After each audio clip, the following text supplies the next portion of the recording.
The garden. Everyone loves the look of a beautiful garden, but not everybody likes the work of a beautiful garden. So how can you have the look without the work? We're gonna break it down for you.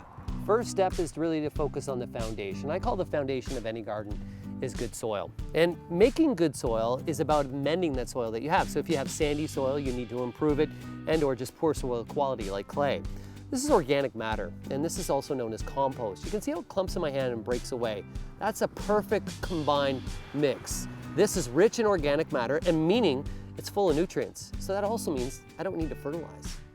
Next step, it's all about plant selection and looking for plants that make life easy on you.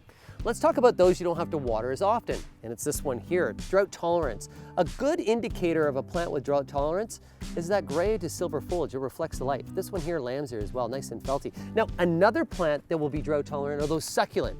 This is stonecrop. This one here, you can see it's a succulent, almost looks like the cactus family, and in full sun, a perfect ground cover. Another one that's so easy, a classic, a favorite, hens and chicks. So easy that I could even take little pieces of this guy off, just stick it in the ground, and they'll grow and hardly needs any water. Now, you got your creeping thymes that are nice to walk on. They add a little bit of color, fragrance at that same time. And then there's a classic, a favorite annual plant. This one right here is called portulaca. And portulaca loves it hot, loves it dry, and will flower all season long. So if you want to cut down work, it's about the easy plants and selecting those you don't need to water as often. Containers. Everyone thinks they're easy, and they're meant to be easy. Now, let's kind of talk about 3 things to make them easier for you. Number 1, not all pots are created equal. You can see this one here doesn't have a lot of mass for soil. I like pots that are a little bit larger. The more soil, the longer they're gonna last without watering, in between waterings, a little bit more forgiving. So look for pots that are a little bit more, that have more of a soil capacity. Those little 4-inch ones, they'll dry out way too quick.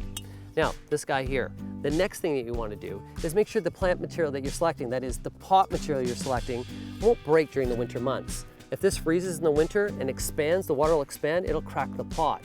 Now, you can see with the self-watering containers, this right here is a little basin in the bottom. That basin holds water but keeps the plant's roots out.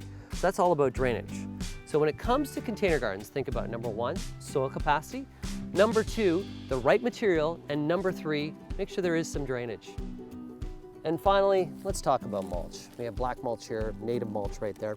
It smells so good. So this here is gardening gold. It reduces watering, it reduces weeding, and by putting mulch into the garden, over time, it breaks down, adding back organic matter into the soil. So think about it. Better soil, less weeding, less watering. Mulch, that is gold. So there are some ways to make gardening easy.